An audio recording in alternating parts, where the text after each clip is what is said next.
Okay, our exciting updates for AI for the week, and as you see, a lot of updates. And the first major update is that Mistral, the French company, released their large model. It's available from Mistral website. They have a uh, platformer, or they also made partnership with Microsoft. So Microsoft now represent not only OpenAI, but also Mistral. And according to all the tests, this large model is very, very close to GPT-4, sometimes even better. So this is quite amazing. They also updated rather, the small model, which is called Mistral Small, and it actually became better than Mixtral. So interesting, because before it was on the level of Mistral 7B.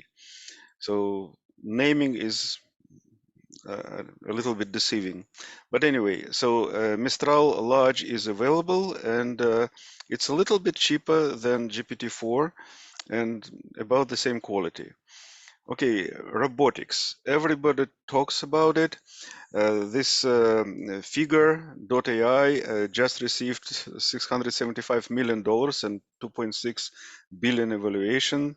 There is 1x.tech, there is Tesla, there is Fourier Intelligence from China, and there are many others. Um, so a lot of progress, and probably this year we already will see robots making coffee at your kitchen, maybe. But anyway, Nvidia Foundation Agent. This is also a big thing. So Dr. Jim Fan, he is a legend. He is amazing. I recommend you to read about him. There is a website, jimfan.me, right? So what they after at Nvidia. So he's main Nvidia person to develop this generation model, and Nvidia has lots of GPUs. They have lots of money, and he's leading this project, and the idea is a foundation agent. So it's not foundation large language model, it's not foundation text to image or text to video, it's actually more text to action. So this is what they're after. This is a huge project, very, very important, and very talented people. And NVIDIA, of course, this is amazing new development. Okay, a lot of small stuff, or maybe not so small. One, of course, is Klarna. So Klarna is a European Swedish financial services company, and they a month ago released their AI assistant. So this is a chatbot. This is customer service, and it processed 2.3 million conversations in just 1 month, taking over 2/3 of their customer service chats, and the quality was very good. So it basically did the job of 700 full-time agents, which probably will be fired or removed or displaced. So yeah, that's a big thing, but we already seen this trend happening in customer service and also in translating and also in writing content. AI is taking over certain professions. InVideo.io. So this is a service, paid service, which creates videos with text prompts. Well, there are of course free models available, but this is provided as a service with a lot of good features. Like for example, you can make video using your own voice or somebody else's voice. Andrej Karpathy made a video about tokenizers. So these are some links. It's about 2 hours long. And well, if you're interested in nitty-gritty how tokenizers work, so this is a good source. Alibaba, this is interesting because it's all over. They created a model which brings portraits to life. And very impressive, very high quality, very smooth. A lot of demonstrations you can find online. So this is the article, and this is the YouTube demonstration. Well, people discussing that it looks like Llama 3 will be released in July, maybe. There was a Microsoft publication where they trained the model, but instead of float numbers, they use only 3 values, -1, 0, and 1. So the average bitness of the model is 158, and it looks like it's viable. And if so, it will be high performance and low cost. So we will see. So far, it's just preliminary research work and publication. OpenAI is sued again, now by news outlets, Intercept, Raw Story, Alternet, for scraping their news websites and using their content to train the model. And SEC, Securities and Exchange Commission, is conducting investigation into OpenAI towards the time when there was this scandal last fall. Sensei, simple, powerful, minimal code base to generate synthetic data using OpenAI and Mistral AI. Interesting. OpenCodeInterpreter. It's a new model with very good results. Small size, and it's open, but it's very close to GPT-4, so it's good. Microsoft introduces Copilot chatbot for finance workers in Excel and Outlook. So it can calculate variance, reconcile data, speed up collections in Outlook, draw data from SAP and Microsoft Dynamics. So Microsoft themselves internally already using it, and they claim it really helpful, saves them a lot of time. So it's a real tool. Apple has shut down the electric cars program and moved 2,000 people to generative AI division. So interesting. Is it AI. the electric cars or self-driving cars? I read self-driving cars. Oh, I thought it's electric, but maybe I'm wrong. Okay, let's just remove this word. AI outperforms doctors in summarizing health records with high volume. Okay. Google DeepMind's Genie is a foundation model trained to internet videos that can generate endless variety of playable, action controllable worlds from synthetic images, photographs, and even sketches. So you can see a lot of demonstrations on the internet how you can create, or rather this model can create a lot of new games. Google testing AI tool that finds and rewrites quality content.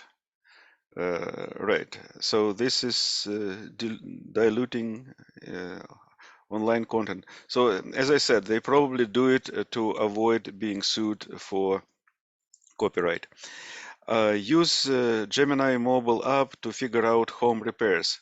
I maybe told some of you how I actually use this.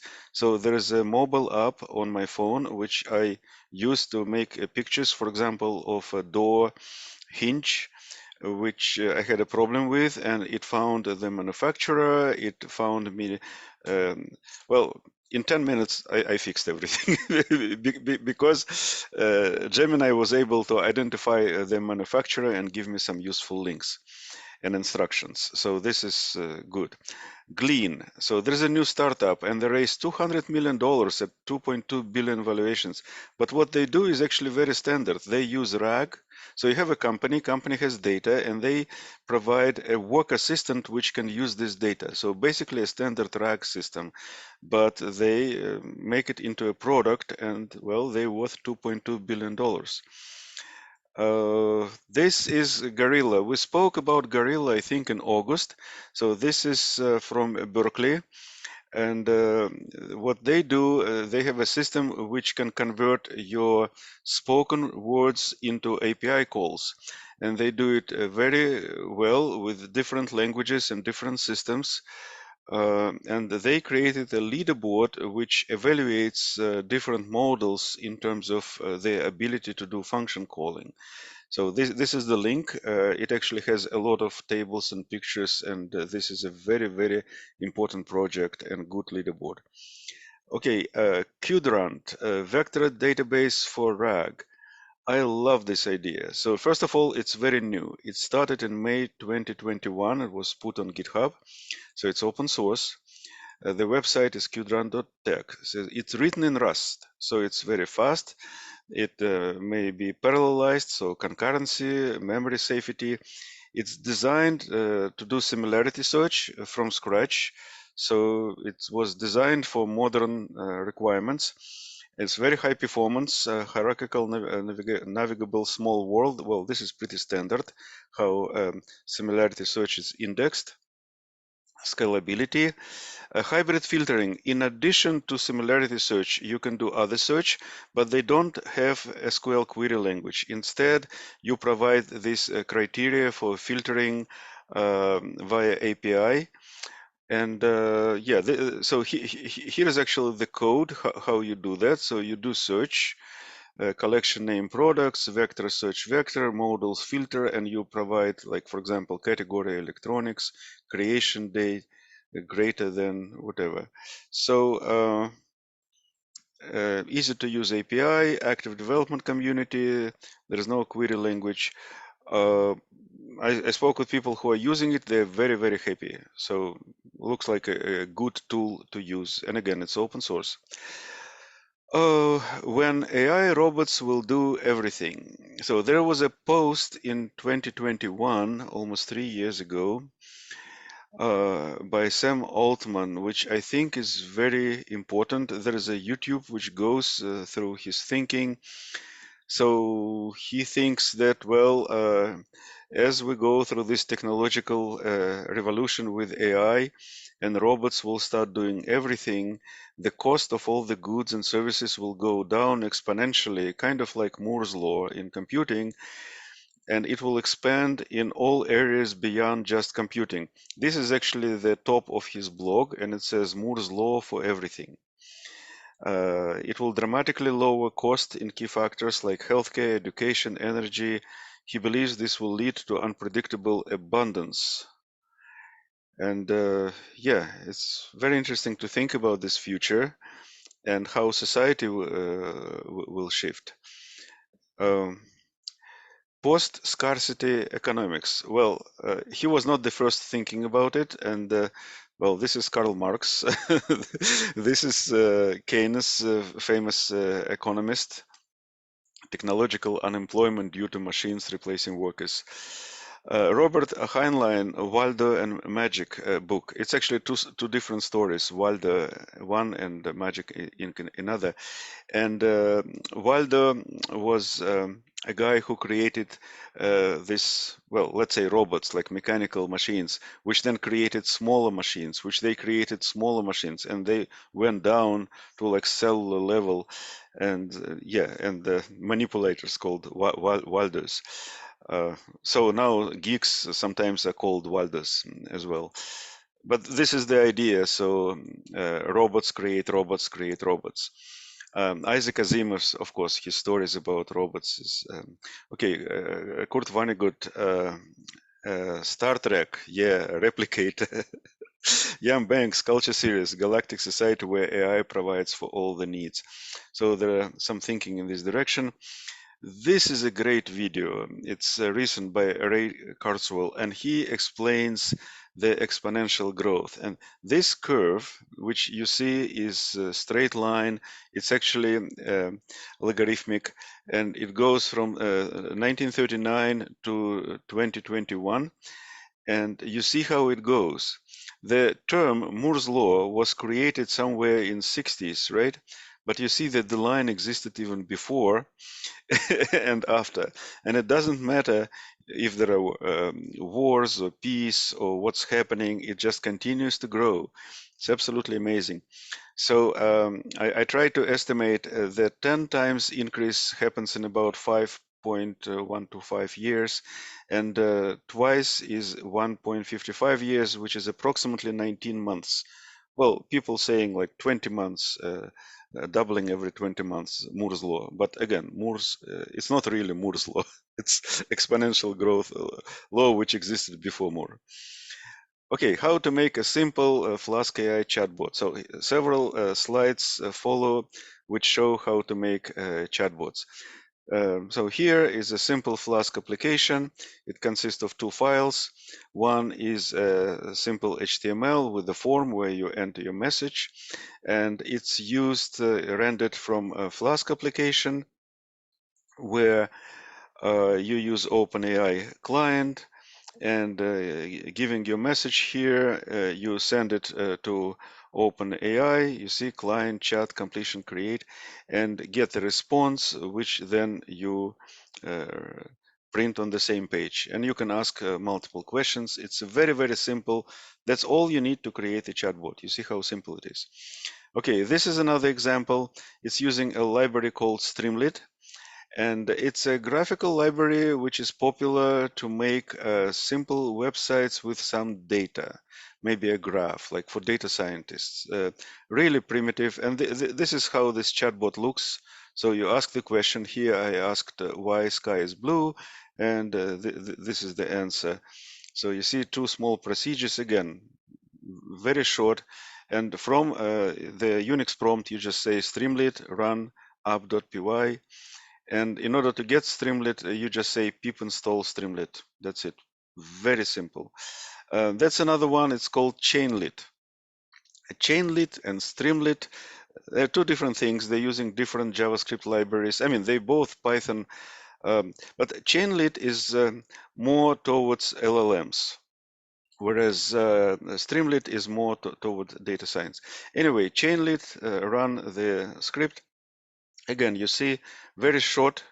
This is the result. You can ask multiple questions. Chat will continue. Here I'm using GPT 3.5 Turbo from OpenAI. Everything is pretty standard, very simple. Here is example, same thing, but a little bit more code because we're using a LangChain framework to call Ollama, which is installed locally. But other than that, it's the same chainlit to provide the same, how to say, UI.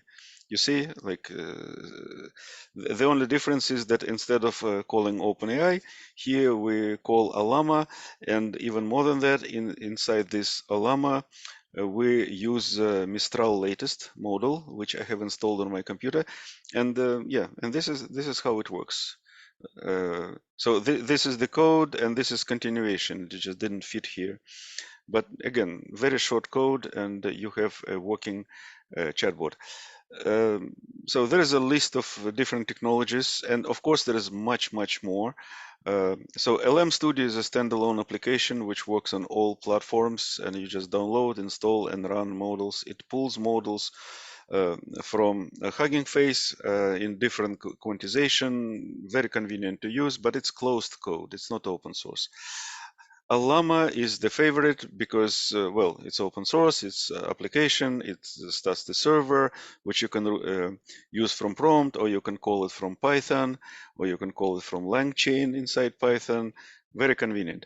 Llama, under the hood, by the way, it's using Llama CPP, and Llama CPP is a library. It's open source, and it's executable, which you can compile and run on your computer. You can give it an option how many layers you want to put on GPU, and the rest will be run on CPU. So it's very flexible. Depending on your computer, it may run everything just on CPU. And by the way, Ollama does it for you automatically. I mean, you don't have to say how many layers. It will figure it out depending on your architecture. So Chainlit, I showed you before. Open Web UI, yet another formerly Ollama Web UI supports Ollama, compatible with Python and JavaScript. Text generation. This one, again, open source. I had bad experience with it because the installation script was messed up. It's kind of, I mean, it's good. It's open source, but Python based. But there are some bugs. You need to spend some time with it to make it work reliably. Ollama GUI, this works right out of the box, and this is pure JavaScript, very easy to start. GPT for all, well, written in C++, believe it or not, Python and JavaScript bindings. Private GPT, Python-based, Llama CPP under the hood, Gradio UI, so good. MLC LLM, well, this is everything. You will see C++ and Python and Rust and mobile technologies. This is a big project, how to make LLMs run on all different platforms. Streamlit GUI, I showed you example before. It's very primitive, but good enough for many applications. If you need to add a chatbot to your web application, this may be like a simple, sufficient way to do it. And now the two big ones, LangChain and Llama Index. Llama index coming from Meta, Facebook, and LangChain is by itself existed for about a year and a half on GitHub, and recently they got $25 million and have become a legitimate startup. And there are a lot of tools for everything and for doing GUIs. Like this is the first link. It's called Awesome LangChain. So you go here and you see it, right? So this is a lot of links, a lot of libraries people created which you can use, agents, templates, platforms, open source projects, chatbots, whatever. So I will not, of course, cover it here, but and I showed you in one of the examples before using LangChain with I think Chainlit. But anyway, next, Crowdsource Arena, unfortunately, it was not updated since February 15th. It still shows February 15th, so nothing changed. Layoffs are 3 times lower than in 2023, so this done today. And red is the number of employees laid off. So you see, last year it was this, and now it's about 3 times less. Or February, you see also about 3 times less. Okay, that's it for today. I will stop.